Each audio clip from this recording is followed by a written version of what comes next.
नाही, exit poll हे exit poll असतात, ते एक्झॅक्ट पोल नसतात. त्यामुळे 23 तारखेपर्यंत सगळ्यांनी वाट बघावी. यापूर्वीचेही आता लेटेस्ट आलेले पार्लमेंट असेल, हरियाणा असेल, या एक्झिट पोलमधून काय आपण निष्कर्ष काढायचा, त्यामुळे मी अधिक यावर भाष्य करणार नाही. अशा कंपन्या काम करत असतात, त्यांचं ते अंदाज वर्तवत असतात. पण 23 तारीख फार काही दिवस नाही, परवाला निकाल येणार आणि त्या निकालामध्ये जे काही स्पष्टता ते येईल. महाविकास आघाडी महाराष्ट्रामध्ये सत्ता स्थापन करणं आणि आम्ही 160 ते 165 जागा आम्ही जिंकत आहोत. त्यामध्ये कुठेही कोणाला डाऊट घेण्याचं काही कारण नाही. त्या संदर्भात आमचे हायकमांड लक्ष घालत आहेत दोनही पक्षाचे, आणि त्यावर निश्चितपणे चांगला मार्ग काढला जाईल. अशा काही गोष्टी होत असतात तीन पक्ष एकत्र असल्यानंतर, थोडासा कमी जास्त बनावत असतो. त्यामध्ये टोकाची भूमिका कोणी घेण्याची गरज नाही.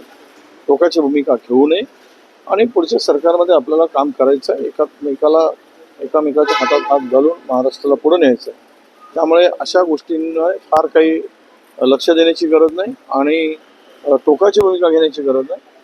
त्यावर नक्कीच हायकमांड लक्ष घालून त्यातून समझोता करेल, मार्ग काढेल. नाही, संजय गांधी आपल्या राहुलजींनी असं कुठं, आपल्या नाना पटोलेंनी असं कुठं म्हटलं आहे की मी मुख्यमंत्री होणार. नेतृत्वामध्ये काँग्रेसच्या नंतर महाविकास आघाडी, पवार साहेबांच्या नेतृत्वात महाविकास आघाडी, उद्धवजींच्या नेतृत्वामध्ये महाविकास आघाडी, तीनही पक्ष एकत्र ज्यावेळेस लढतो त्यावेळेस आपण महाविकास आघाडी म्हणून लढत असतो. आणि आपण उद्या मुख्यमंत्री कोण, तर महाविकास आघाडीचा होईल. तीन पक्ष ज्यावेळेस काय त्यावेळेस ज्या गोष्टीला काही संबंध नाही त्या गोष्टीला तुम्ही सगळे मीडिया प्रश्न विचारून मला वाटतं की अशातून त्यांच्या तोंडून काही बोलवून घेतला असाल. पण नाना पटोलेंनी, आमच्या प्रदेशाध्यक्षांनी अशी कुठलीही गोष्ट बोलली नाही की जे त्यांना स्वतःला मुख्यमंत्री व्हायचं. हा, ते निकालानंतर कळेल. महाविकास म्हणजे 10 वर्षानंतर पहिल्यांदाच भाऊबीज केली. 10 वर्ष भाऊबीज नव्हतीच. तर लाडक्या बहिणीला 1 वर्षाच्या भाऊबीजमध्ये 1,500 बोरं घालता येतं, मत विकत घेता येतात. बहीण आमच्या बहिणीला सगळं कळतं. महागाईचा बोजा किती टाकला आहे आणि 1,500 काय होणार आहे. जे मतदान वाढलंय ते 3,000 रुपये महाविकास आघाडीच्या जाहीरनाम्यामध्ये आहे. त्यांना विश्वास आहे, राहुल गांधीवर विश्वास आहे, शरद पवार साहेबांवर विश्वास आहे, उद्धव ठाकरेवर विश्वास आहे. त्यामुळे 3,000 रुपये त्यांच्या खात्यात लाडक्या बहिणीच्या गृहलक्ष्मी योजनेद्वारे टाकणार आहोत.